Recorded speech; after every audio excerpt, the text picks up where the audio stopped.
Hi guys! Magandang gabi! Welcome back po dito sa Gandara SRU channel for Showbiz Update.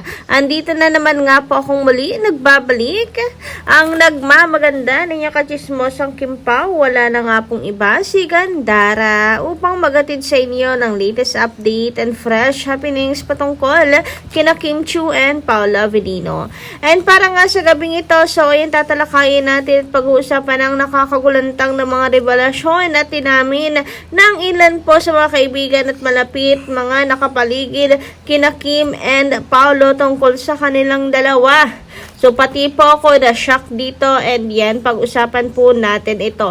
Pero bago ang lahat, sa mga hindi pa po nakaka-subscribe sa ating channel, pakiclick lang po tayo na subscribe button natin at notification bell na nariyan sa baba para mag-updated po kayo at ma-notify tuwing may bago tayong chika at balita hinggil sa Kim Pao. Basta mga balita po na may kinalaman kina Kim Chiu and Paula Avellino, sagot na natin yan. And eto na nga, wag na po nating patagalin pa. Kasi nakakaloka.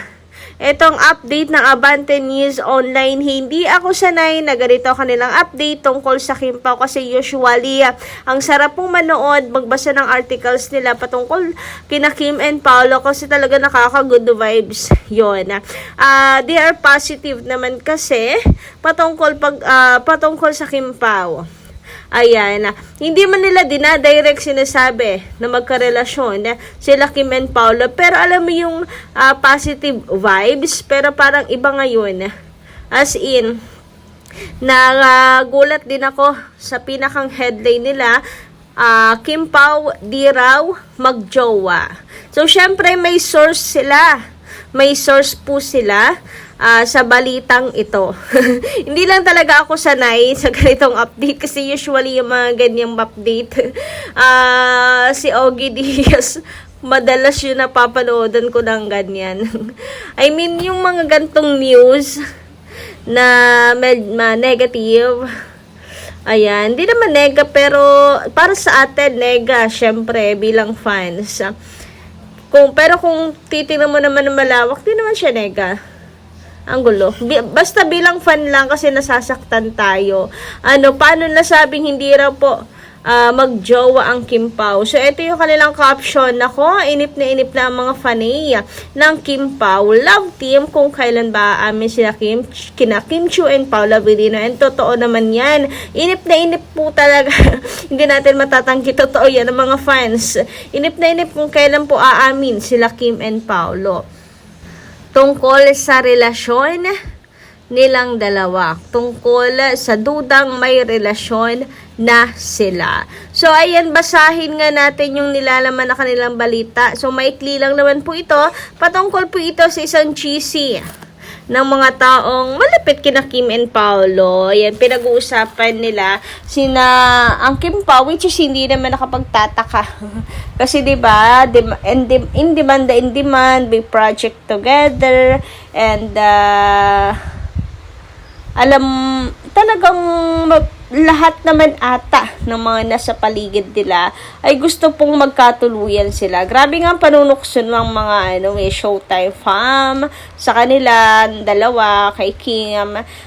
Saksi naman tayo diyang lahat kung paano nila magbunot kay Kim Chiu, diba? Bunot na bunot po parati si Kim. And alam mong botong-boto sila, gusto nila ang Kim Pao. Hindi ko lang alam kung sila to, yung tinutukoy dito.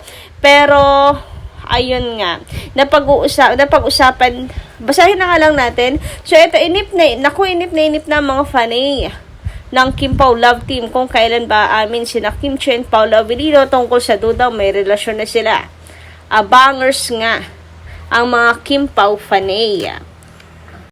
So, yan yung kanilang pinakapanimula ng article. And sa pagpapatuloy, ito na sinabi dito, ang iba ay hindi talaga makapaghintay. Pero chika ng isang source namin, sa group chat daw ng ilang celebrity ay sina Kim and Paolo ang topic. Ilang celebrity pala. And pero na rin yung mga taong nasa paligid ni Kim. Kasi nga, hindi naman nila pag-uusapan siguro ang Kim Pao kung at the first place, sino sila sa buhay nila Kim and Paolo, diba? So, ayun na nga, may nagsabi nga raw na talagang hindi magjowa ang Kim Pao, ha? Sino kaya yan? O, wag niyo sabihin ang Becky, ha? Kasi 'di ba nung in-interview ang si Bella at saka si Angelica, kung ang Kim Pao ba ay mag-on na, ang sagot ng mag-best friend ay, sabi daw nila Kim ay friends lang. Pero alam naman kasi natin, besties, di ba, walang laglagan. Pero baka hindi sila to. Baka iba pang celebrity friends nila Kim and Paolo. Pero, bakit kaya pinag-uusapan nila ang Kim Pao? And paano kaya nila nasabing wala talagang relasyon yung dalawa, hindi mag-jowa? Grabe naman, parang kakasakit naman isipin na after everything na mga nakikita natin sa kanila, couple shoes, couple cups, mga ganyan, mga couple something ng Kim Pao, adjust baon, etc. How they, yung sharing of bottles, straw, towels, hindi mag-jowa. Di ba ang sakit naman isipin? So, eto nga, sobrang close lang daw ng dalawa at may isa raw kina Kim and Paolo ang hindi makapag-commit sa relasyon. So, sino yon? Sino yon? Hindi kaya pati ang mga celebrity na nasa group chat na yon ay hindi na makapaghintay na umamin ang dalawa sa kanilang relasyon? Kaya may ganaong chika sila. Hindi makapag-intay na umamin sa kanilang relasyon, pero kinunclude na mag-best friend lang, sadyang close lang. Ang gulo naman. Ang gulo naman. Or baka gusto talaga nilang maging sila, pero dahil baka pati sa kanila nagtatago pa ng relasyon ang Kim Pao, kaya hindi nila alam. Ano po? Yan ang hindi rin natin alam. Kaya abang na lang talaga sa mga susunod na kabanata. Anyway, isa pang nakakalungkot ay eto po, from DWAR Abante Radio. So, Minin, sa kanilang Minin episode, Kim Pao nagkanda watak-watak dahil sa toxic fans. Ayan, meron naman po talaga ng mga toxic fans. Merong mga pasaway na fans, kaya minsan nagkakanda watak-watak, and yan yung nakakalungkot at pilit kong iniiwasan, guys.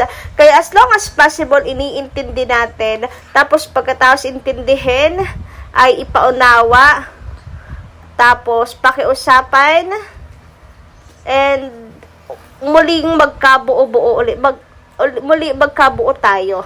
Kasi at the end of the day, para kina Kim and Paolo yung suporta natin. May kanya-kanya lang tayong beliefs. Merong hindi pa mag-jowa pero susuportahan pa rin ng Kim Pao. Merong mag-jowa na kagaya ko na naniwala na mag-jowa na. Meron namang nasa ligawan stage pa lang. Iba-iba man, pero at the end of the day, Kim Pao pa rin yung atin pong sinusuportahan. Kaya sana naman, wag maganda watak-watak. Sa Diyos to, guys. I think may kinalaman po ito sa ilang pasaway na nagpo-post ng behind the scene ng The Alibay. Kasi ito lang naman po yung narant sa social media kamakailan. And I think yung iba naman nakakuha po ng nakaw pics, or I mean, stolen shot nila Kim and Paolo, pero okay lang naman kasi parang ang nirarant is that yung masyadong makulit. Nagtitake na, nag-eksena na, talagang humaharap pa sa camera, dumadaan-daan, ganyan, nakikita sila. Tapos, yung mismong eksena ipopost, may video pa, hindi lang picture. So, paano pa siya magiging surprise, hindi ba? I think yun.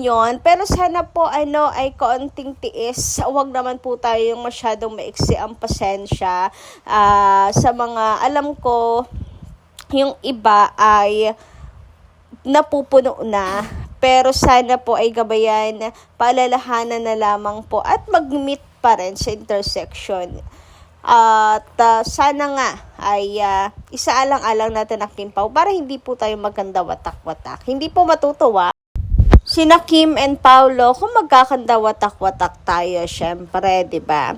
Anyway, hanggang dito lang muna aking update. Thank you so much po sa inyong pakikinig. Kita-kits po tayo sa susunod kong chika. Maraming salamat.